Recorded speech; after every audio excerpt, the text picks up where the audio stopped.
America के बीच trade deal को लेकर लगातार बातचीत जारी है। दोनों देश 8 जुलाई से पहले एक अंतरिम व्यापार समझौते की घोषणा कर सकते हैं, जिसमें भारत अपने घरेलू सामानों पर लगाए गए 26% अतिरिक्त टैरिफ से पूरी छूट की मांग करेगा। भारत की कोशिश है कि 2 अप्रैल से पहले वाली स्थिति को वापस लाई जाए, खास तौर पर उन उत्पादों के लिए जो श्रम प्रधान क्षेत्रों से आते हैं, जैसे कि कपड़ा, चमड़ा, रत्न, आभूषण, प्लास्टिक, रसायन, तेल, बीज और कुछ फल। सरकार चाहती है कि अमेरिका इन भारतीय उत्पादों पर लगी अतिरिक्त 26% ड्यूटी और 10% की बेसलाइन टैक्स को हटाए, जिससे इनकी प्रतिस्पर्धा क्षमता फिर से बढ़ सके। एक अधिकारी के अनुसार 8 जुलाई से पहले एक अंतरिम समझौता करने की उम्मीद है, जिसमें वस्तुओं, कुछ सेवाओं और गैर शुल्क बाधाओं को शामिल किया जाएगा। हालांकि भारत और अमेरिका के बीच जवाबी शुल्क को 90 दिनों के लिए स्थगित किया गया है, लेकिन अमेरिका ने सभी देशों पर 10% बेसलाइन शुल्क अभी भी लागू रखा है।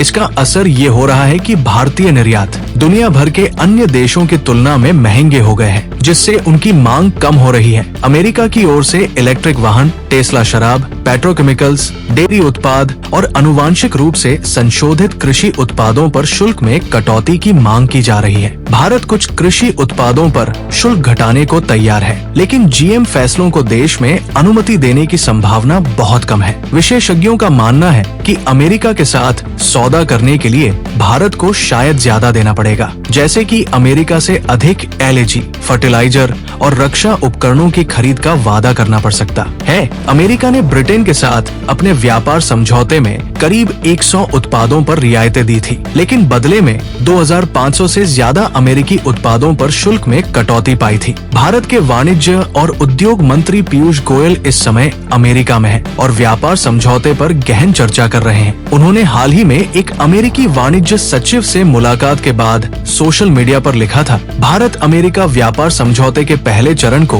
तेजी से आगे बढ़ाने पर अच्छी चर्चा हुई और अगर सब कुछ योजना के अनुसार चलता है तो जुलाई से पहले भारत और अमेरिका के बीच एक अंतरिम व्यापार समझौता हो सकता है, जो दोनों देशों के लिए व्यापार को आसान और लाभकारी बनाएगा, खासकर उन भारतीय उत्पादों के लिए जो लाखों लोगों को रोजगार देते हैं। आपको क्या लगता है, भारत और अमेरिका के बीच जो ट्रेड डील होगी उसमें किसे कितना फायदा और किसे कितना नुकसान होगा? कमेंट करके जरूर बताएं।